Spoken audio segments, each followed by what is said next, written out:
Let's start from elementary. I was always bigger than the other kids, and I was always like taller, but like also whiter. I was definitely pushed around a lot, bullied a ton, and it was just not a good situation. And I honestly started feeling like so lonely and just depressed. Everybody was against me, and I had no friends. Sixth grade rolls around, think it's all gonna be different. Nothing changed. It got worse. Gym class was horrible because I was the fattest kid there. I was the biggest kid there. Wasn't very good at running because I was big, and everybody was just like pushing me around. Like I felt hated. Just be sitting there with my hood up, listening to music and crying. When I went home, I couldn't talk about it. I felt like a failure, that I couldn't stand up to these people who were pushing me around. You're supposed to go to your mom after everybody's treated you like crap and just give me a hug.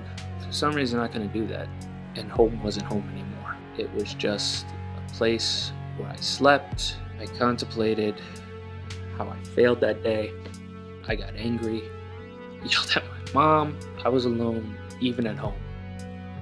I remember the day I broke.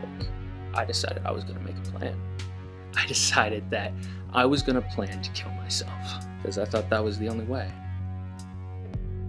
I didn't want to burden my family. I didn't want to burden anybody else anymore. I didn't want to drag anybody down. I was tired of being pushed around. I was tired of the world beating me down. I was tired of it all. I just gave up.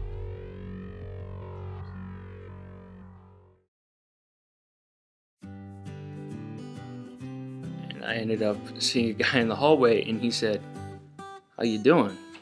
I said, "Pretty crap."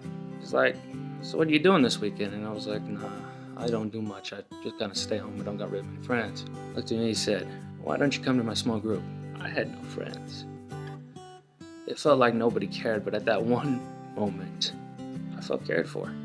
At that moment, I said, "Okay, God, show me what you got." He did. He took me on this journey that was amazing. We ended up going to C3 Sports. Brother started playing soccer. My mom ended up talking to the leaders of C3 Sports, Barb and Brad, and they are amazing. Barb looked at my mom and said,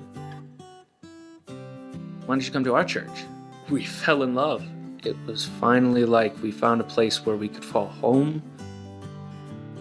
I later went to the youth group, and I started going to the youth group. The youth pastor looked at us and he's like, "We're gonna do D Now." What in the world is D Now? So I go, I'm listening, but I'm also not listening, and then the last night rolls around. The guy who was leading it looks at us and he's like, "If you want to say anything, you can come and do it." And a sister gets up.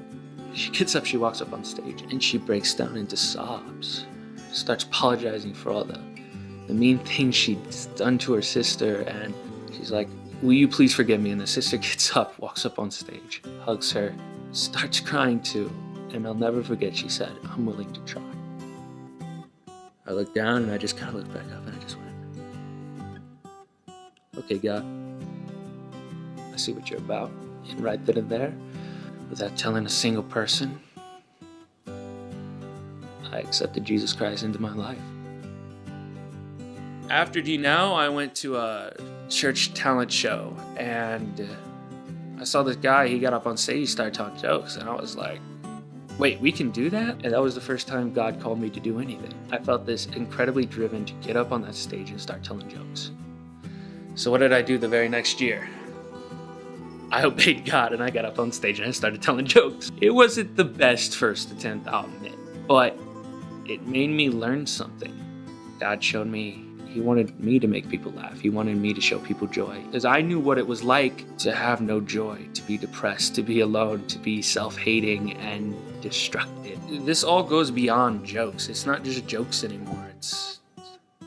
I have this calling inside of me to help people, to be that friend, be that person that listens to them, to show them this light that I didn't have, and to show them love. I am Clint Gray. Don't forget to laugh.